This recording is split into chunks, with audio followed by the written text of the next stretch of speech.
All right, let's dive into these sources. You're interested in using all this cutting edge tech, AI, XR, all that, but for something more than just like the next big thing. You're talking global issues, even like aiming for something as complex as world peace. Yeah, and looking at these sources, it seems like it's not just, wishful thinking. Right. They've got some concrete plans here. Yeah, it's not just one idea, it's this whole network of projects, global festivals, Mm. like a new Live Aid, rethinking how we vote, building these completely sustainable cities. We might even be talking about like blueprints for a whole new kind of civilization.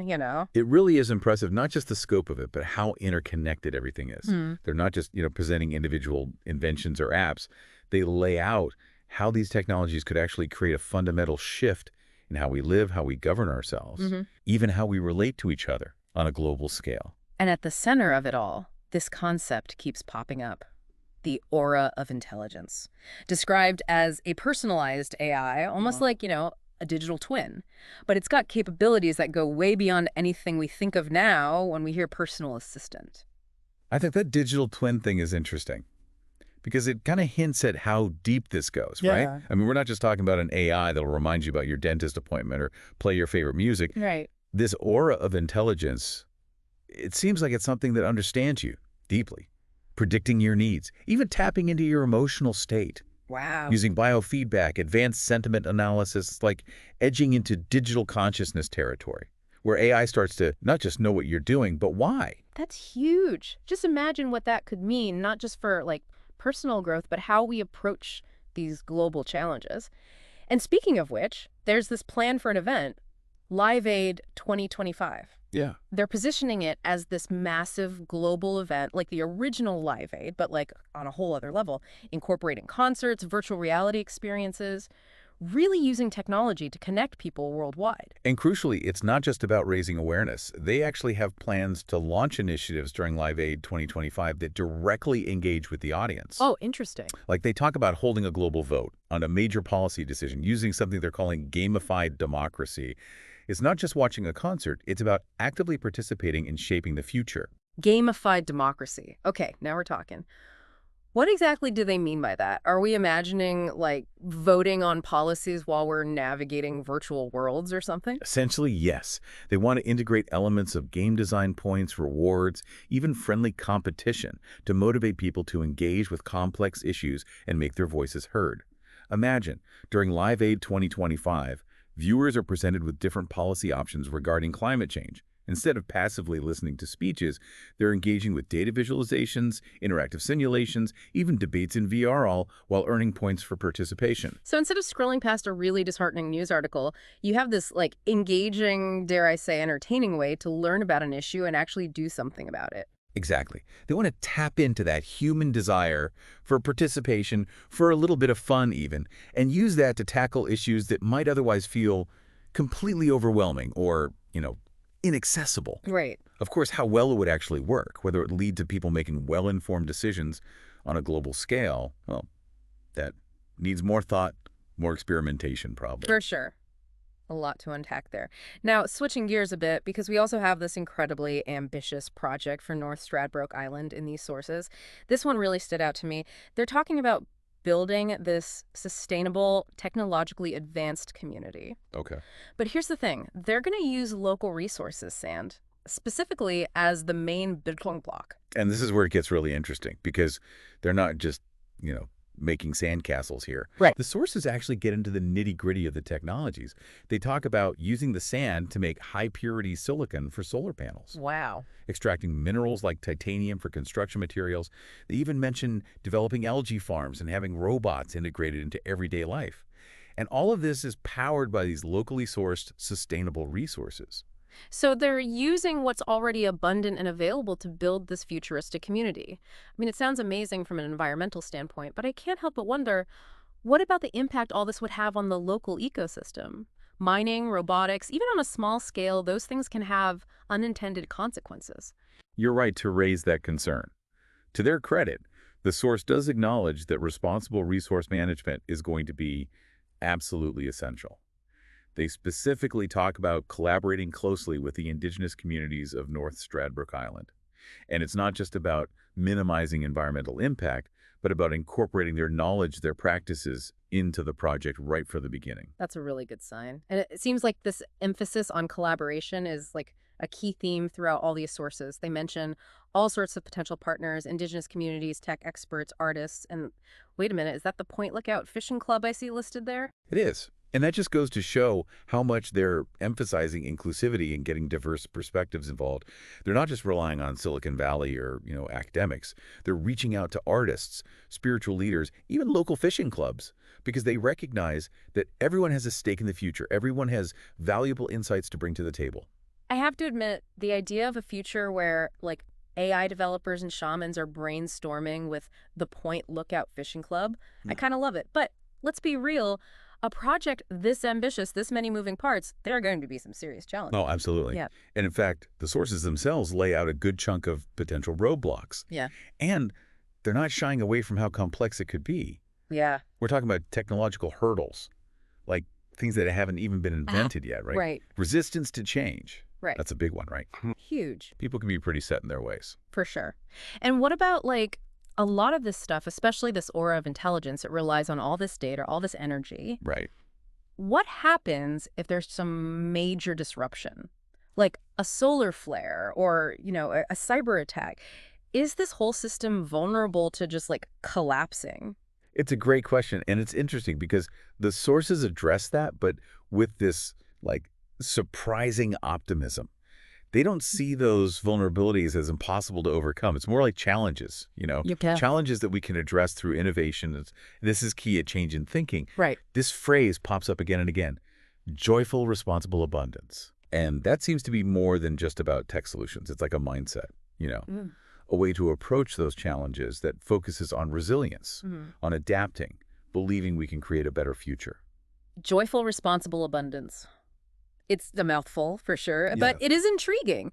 But how do they plan on actually bringing this aura of intelligence to life? Like, what would it actually take to build an AI that sophisticated?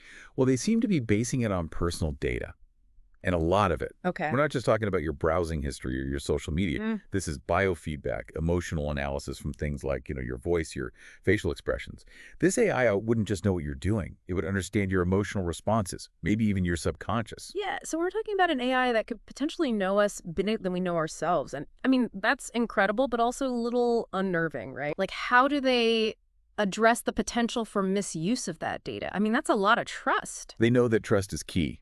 They propose this multi-layered approach. First, strong cybersecurity protecting user data. Right.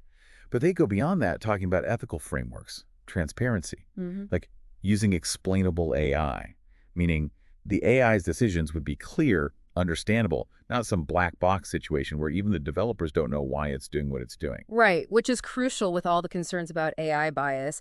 But here's another thing. If this aura is so personalized, tailoring your experiences based on your data, wouldn't that just create even more echo chambers? How do they prevent this technology, which has the potential to connect us, from actually pushing us further apart? That's a great point, and they do address it directly. They actually think the aura could help bridge those divides, not by hiding opposing viewpoints, but by encouraging empathy. Okay. They picture a system where, with your consent, Aura could connect you with people who have different opinions, but in a way that encourages constructive dialogue. So imagine like a VR space where you're debating a complex issue with someone from a totally different background, but the AI is there to moderate the conversation, offer neutral information, even highlight common ground. I like the idea, although I can think of a few online debates that could use that kind of AI intervention right now. Right. But even if that works, getting people to shift away from all the polarization, all the negativity we see online, it's a tall order, no. Absolutely. They're not underestimating the challenge, but what they're suggesting, it's not just about the technology. It's a totally different way of thinking about these issues. They're saying that tech, when used right, can actually encourage empathy, bridge those divides, and help us build a more connected, collaborative world. It's definitely an optimistic view. So we've got this Aura, the Live Aid 2025 event, the sustainable community on North Stradbroke Island. What else is in this grand vision? Well, look at this whole interconnected web of projects, all with that joyful, responsible abundance vibe. There's Aura Travel, which would use AI to personalize your travel, not just based on what you say you like, but your values, even your aspirations. So instead of hitting the same old tourist traps, you end up on this adventure that really speaks to your interests, maybe even challenges your perspectives a bit. I see the appeal. Exactly. They're not just trying to make things easier or more fun, right? Right. They're talking about using tech to help you grow, connect more deeply with the world. And then there's Aura fans, Okay. which is, well, it's definitely one of the more, let's say, unconventional ideas in here. Or fans, that's the one with the robots. Yes, it's described as this XR platform, but it's more than that. They're looking at using androids in these experiences with this focus on, well, new forms of intimacy and connection. So we've gone from sustainable cities, global collaboration, to dot robot romance. Pretty much. Yeah. And they do acknowledge the ethical complexities of it all. They use this phrase, consensual, joyful, responsible abundance, as a guiding principle, emphasizing that everything would need to be based on mutual consent and respect. Well, obviously, but it's good they're explicit about it. Even if they figure out the ethical side, there are bound to be broader impacts. Like, what about jobs if AI is doing so much?